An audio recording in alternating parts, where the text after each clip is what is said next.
Hello everybody, ParallaxDG here, and today I'm going to be re-ranking all the James Bond films. I ranked them all about 6 years ago, right after Spectre came out. And recently I rewatched all the films, and today I'm going to be re-ranking them, and then I'm going to compare them to my list from 6 years ago. This isn't going to be as in-depth as my my other ranking. So I'm just going to start. First thing, Casino Royale 1954 is not included on this list. There wasn't a little picture of it anywhere. And I'm kind of new to this tier maker thing, so I'm not really sure how that stuff works. However, every other film's here, including the unofficial Casino Royale 1967 and the unofficial Never Say Never Again. So, at number 26, we have Casino Royale 1967. It's quite a mess of a movie. It's a spoof. It's all over the place. The story doesn't really make much sense. The cast, however, is pretty stacked. But that's mainly the only good thing I could say about it. A lot of the jokes don't really land. However, when I watched it, like about a week ago, I have to say I actually had a little bit of fun with it. I don't know. Some of the gags kind of amused me this time. But still, it's not really a great movie. Alright, next we have Never Say Never Again, which I'm going to put above it. So this is the unofficial movie starring Sean Connery. It's basically a remake of Thunderball. All the classic Bond tropes are there except for the Eon properties, such as like the gun barrel. I don't think he says Bond, James Bond. I could be wrong. He might say it in the movie. But like all the Eon stuff is not really in the film. It's not really that enjoyable. The action scenes are kind of just bland. If you hated Thunderball because of the long underwater scenes, you might actually like this one because the underwater scenes aren't as long. However, as you'll see, I actually really enjoy Thunderball. Alright, so next, and this is quite different from my last ranking, my very least favorite official James Bond film is Spectre. And the reason for that is because I just hate how they try to tie everything into the previous Craig movies. I think that was a mistake. They should never have done that. The whole Blofeld as a half-brother thing doesn't really work. The action scenes are really bland. The movie just drags and drags, and it's like 2.5 hours long. Yeah, just not a very enjoyable movie, especially this time around. I couldn't wait for it to end. So, the next one, we have A View to a Kill. Now, A View to a Kill used to rank much higher for me, but now I consider it to be the worst Roger Moore movie. Roger Moore is like pushing 60, he's way too old, not convincing in the action scenes. The best thing about the movie is still Christopher Walken as the villain. John Barry's score is also pretty good. And it also feels like such a weird movie. Like the tone of the movie is so weird. Like there's like dark moments and then there's over the top moments. It's kind of like all over the place. But yeah, there's A View to a Kill. Next, we have Quantum of Solace. I never thought I'd rank this above Spectre. It's still kind of a hard movie to follow, especially the action scenes. The editing is a mess. The story and the plot is still kind of hard to follow. One thing I can appreciate is like how rough and tough Daniel Craig is in this movie. The villain, Dominic Green, he's pretty forgettable. I do enjoy the actor, though. Matthew Amalric, I believe his name is. I think he's a great actor, but still not really one of the best James Bond films. Coming up next, we have Roger Moore's second James Bond movie, The Man with the Golden Gun. I used to rank this, I believe, as my least favorite official James Bond movie. But now I can actually kind of have a little bit of fun with it. Christopher Lee is a really great villain. Hervé Villechaize as the Knick-Knack, the henchman, is really entertaining. Roger Moore, I believe, gives a good performance. I know a lot of people don't like him in this movie because he's a little bit tougher, but I actually like that. The locations and stuff are pretty one note. I mean, it's all in like Thailand. The action scenes aren't really that great either. However, the end of the movie, like in the funhouse, the duel with Scaramanga is actually really cool. Yeah, it's kind of a middle of the road Bond now, I think. I did rate it in bad, but also keep in mind that I don't really rate any of these James Bond movies. I'm kind of just ranking them in comparison to another, basically. So after The Man with the Golden Gun, we have a Sean Connery movie. And that Sean Connery movie is Diamonds Are Forever. Still my least favorite official Sean Connery James Bond movie. However, this time around, I actually kind of enjoyed it, to be honest. The humor in this movie is fantastic. I love the humor in this movie. Sure, the story is, not really that great. It has probably the worst Blofeld in Charles Gray. Doesn't really make a convincing villain. However, I mean, Sean Connery looks like he's having fun. I mean, he was paid a lot of money to do this movie, so he probably did have a lot of fun. I'm still not a fan of the whole Vegas stuff. I don't really think that's a great location. The action scenes, once again, not really the greatest. It's kind of like basically all the other scenes I enjoy more in this movie. And like I said, the humor is great. So if you like the more humorous Bonds, you'll like Diamonds Are Forever. Next up, we're going to go to Mediocre with Dr. No. Yes, I know, I just called Dr. No mediocre. But hear me out. Dr. No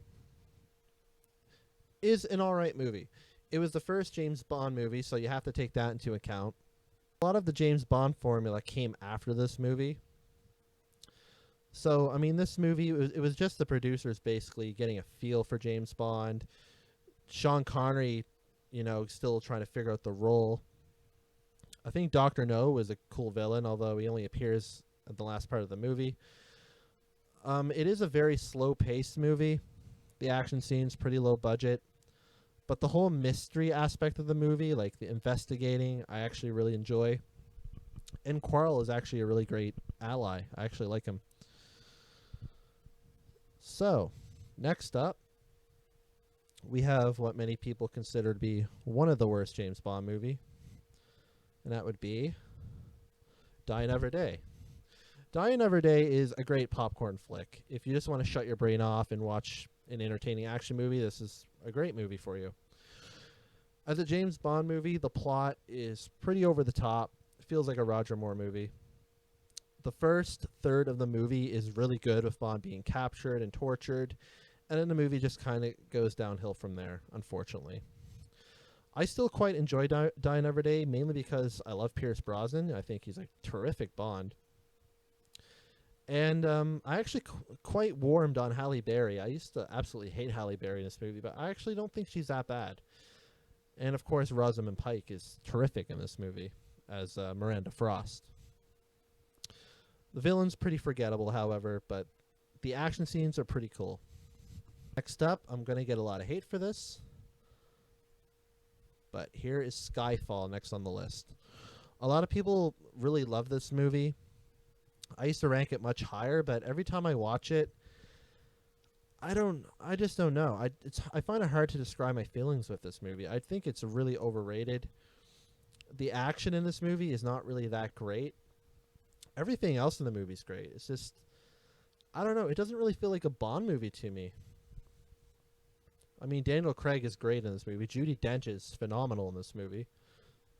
The villain that Javier Bardem plays is really good. But I don't know. It's just such a weird movie. One thing I will say is that Skyfall has terrific cinematography.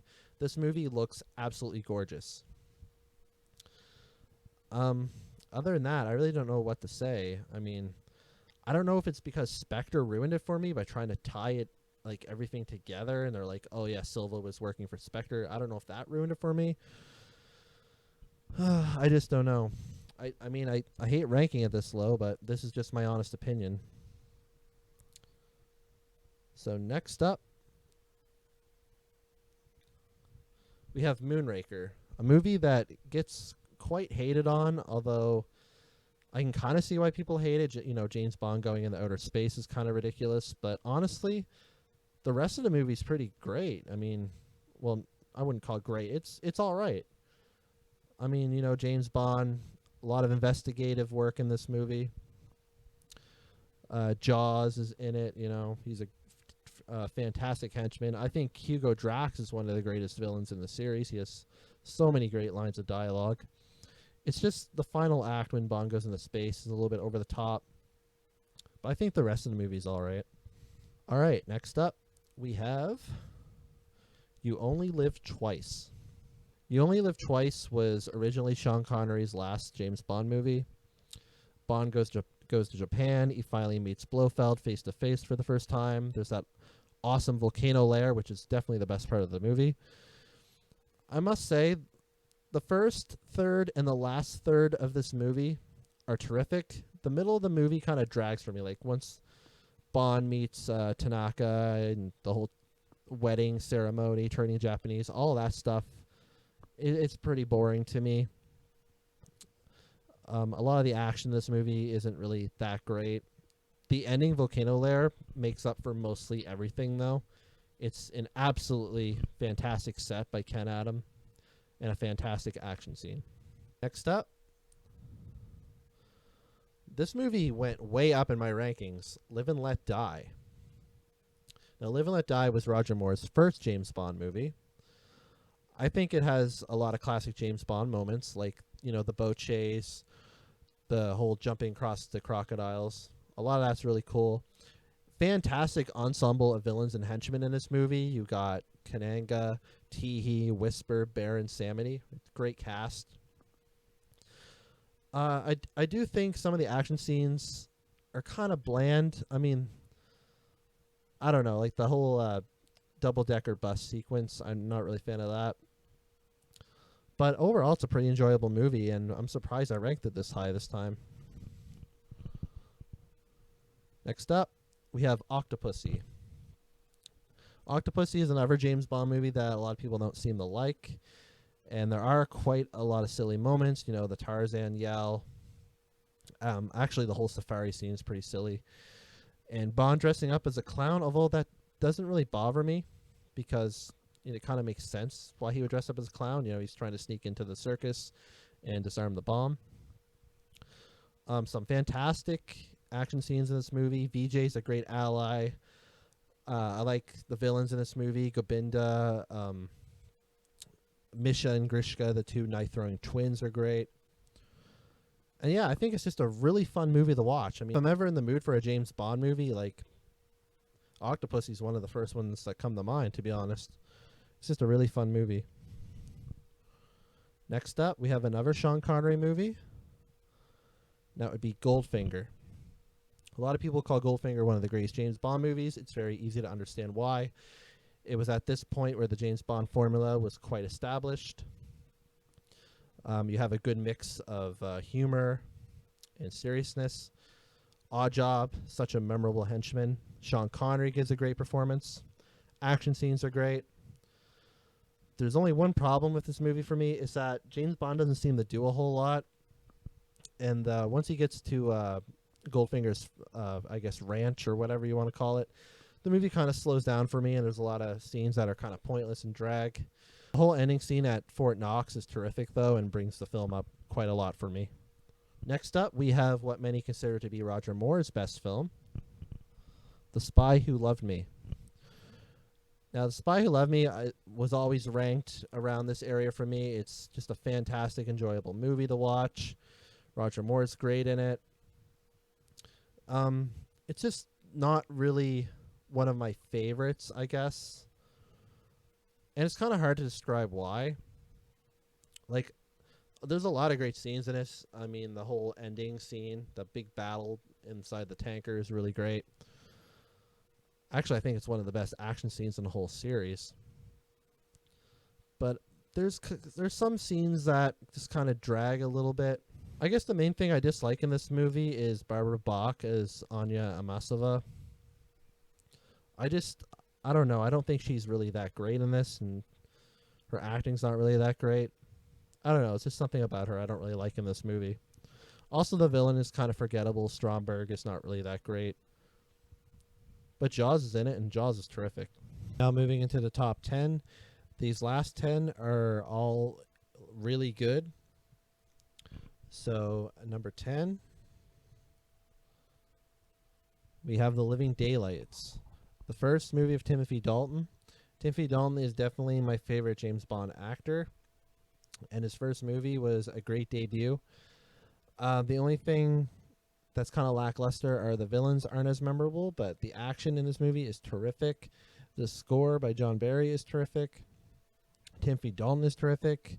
Mariam Dabo, the Bond girl, is terrific. Just a really entertaining movie. Now, after Living Daylights, we have License to Kill above Living Daylights. Next up, we have License to Kill, which was Timothy Dalton's second and unfortunately last James Bond film. It was the first James Bond film to have a 15 certificate. It's really bloody and gory. I think that turned off a lot of people because they were used to Roger Moore. I, however, love this movie. It's really good. James Bond gone rogue, out for revenge. I like that whole aspect before Daniel Craig overdid it, because it seems like every Craig movie he goes rogue, and it's just kind of overdone now. But in License to Kill, it works really well. Robert DeVee is a terrific villain. The action in this movie is, once again, really great. The whole tanker chase is one of the best action scenes in the whole series. And Timothy Dalton is just so good at playing a serious Bond. Next up, we have Goldeneye, Pierce Brosnan's first James Bond film. I used to rank this a lot higher than this. But it's still a really great movie.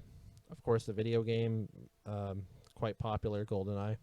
This film just seems to tick all the boxes. I mean, you have a great ensemble of villains. Pierce Brosnan makes a very credible Bond. Bond girls are terrific. The action is terrific. The whole tank chase, the whole ending. It's a really, really entertaining film. And the only criticism really is the score. Although I don't think it's as bad as people make it out to be, it's definitely not one of the better Bond scores. Next up, we have another Sean Connery film, which would be Thunderball. Now, this movie, it's either you love it or hate it. A lot of people don't like the slow underwater parts of the movie. I, however, love this film. I've always loved it since I've seen it at a young age. The locations are beautiful. Sean Connery gives a great performance. The Bond girls are terrific. I don't think Largo's as bad a villain as people make him out to be. Sure, he's kind of like forgettable, I guess, besides the eye patch, but I don't really think he's that bad. He's just kind of like middle of the road. And the big underwater battle at the end, like, wow, that's a terrific scene even to this day. So yeah, Thunderball, really good film. Next up, going back to Pierce Brosnan, we have Tomorrow Never Dies. This is a very entertaining film, kind of like Octopussy. I know a lot of other YouTubers kind of group it with Octopussy as like a really entertaining popcorn Bond flick. And I definitely agree. Tomorrow Never Dies has a slightly shorter runtime than most James Bond films. It's very fast-paced, lots of action. Pierce Brosnan's terrific in this film. I think Jonathan Pryce is a great villain, one of my favorite villains, in fact.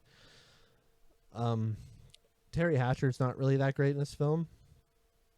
But Michelle Yeoh as Wei Lin is one of the best Bond girls. She kicks ass.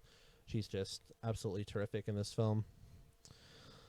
Yeah, just a really, really fun film. Surprised people rank this so low. Okay, now we're in the top 5. So all 5 of these films are going to be ranked in the best category. And the first one we have is From Russia with Love, the second James Bond film. I absolutely love the story and plot of this film. Very Cold War. Against James Bond going against the Russians, trying to recover the Lecter before the Russians do. Great ensemble of villains once again. You got Robert Shaw, Lot Lenya, I think her name is.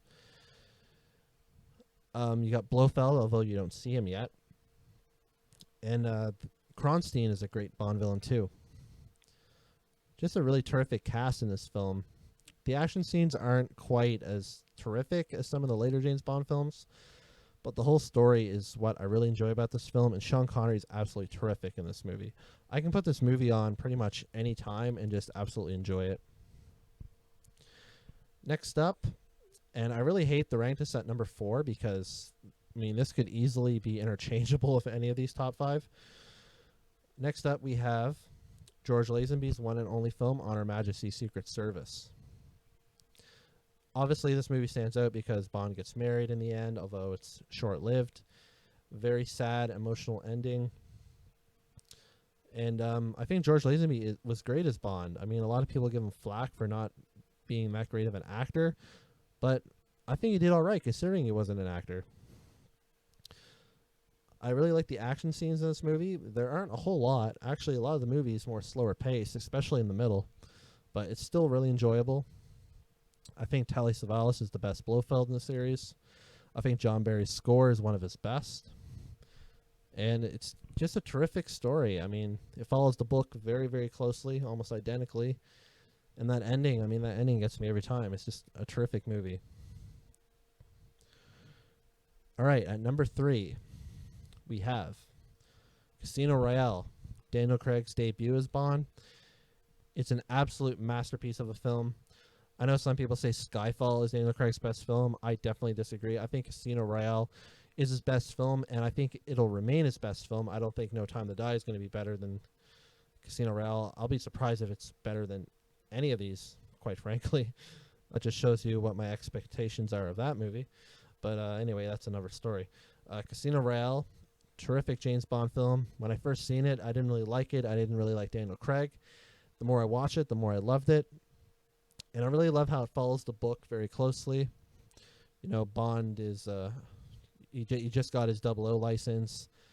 He's kind of a rookie. He's kind of rough around the edges. And as you go through the film, he definitely develops quite a character arc. Vesper Lynd, terrific character. Le Chiffre, great villain. It's just a really great story, and the action around the story is also terrific. I mean, that opening parkour chase, I mean, that's one of the best action scenes I've ever seen in a film. It's just so good. I can go on about this film forever, but, I mean, if you want to hear more of my thoughts about it, just see my ranking of it on my channel. All right, so, top 2. And as you can see right here, we don't have many choices. So, number 2, For Your Eyes Only. I don't think that changed since my last ranking. These last 2, I don't think they changed. But number 2, For Your Eyes Only. Definitely Roger Moore's best movie, I think. I know a lot of people rank this one kind of like in the middle or lower. I don't see many people rank this like in the top 3 like I do. I'd be curious to see if any other people rank this as highly as I do. But For Your Eyes Only has some of the best action in the whole series. It has a more down-to-earth plot coming after Moonraker. It's a very Cold War kind of plot. Roger Moore is really great in this film. He's more serious, which I like. But this movie still does have quite a bit of humor in it. I think they got a nice balance of it. Chris Statos, I think, is a great villain. I mean, a lot of people think he's kind of bland. I think he's a great villain. Columbo's one of the best allies. Melina Havelock's one of the best Bond girls. It's just such a good movie, and it's very nostalgic to me because it was one of the first James Bond movies I ever seen. So that definitely earns it some points. And lastly, at number 1, we have The World Is Not Enough. Definitely a very controversial choice. A lot of people rank this really low. I don't see many people rank it like in the top 5, except for maybe Calvin Dyson. I know he really loves this movie, and I absolutely love this movie. It's my number 1 favorite movie. I do understand there's lots of things wrong with this movie. I'm not blind to it. A lot of criticisms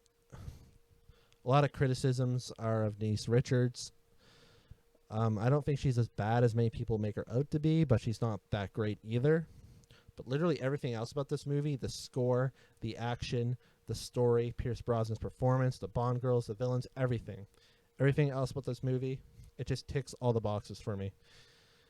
It's very hard to describe why I love this so much. I think nostalgia definitely plays a part in it. But The World Is Not Enough is just such a great film. Great twist of Elektra being the main villain. The way Bond kills her, very, very cold. I love it. And that's my James Bond ranking. For those who are wondering, Casino Royale 1954, I would rank that at the very bottom below the Casino Royale spoof. That would be my definite last on this list. And now I'm going to compare it to my old ranking. So as you can see here, this is my old ranking from 2015. As you can see, it's quite different. Live and Let Die is ranked a lot lower. Skyfall and Spectre. Spectre definitely took quite a plummet. But yeah, overall it was fun doing this ranking again. I enjoyed watching the films. I always enjoy watching the films over again. And yeah, No Time to Die, hopefully coming out soon if it doesn't get delayed again. I really hope it doesn't. My hopes aren't too high with it, but I'm still going to go see it. I'm a huge Bond fan. And I hope it's better than what I think it's going to be. But anyways, that's my ranking. Hope you guys enjoyed it, and I'll see you next time.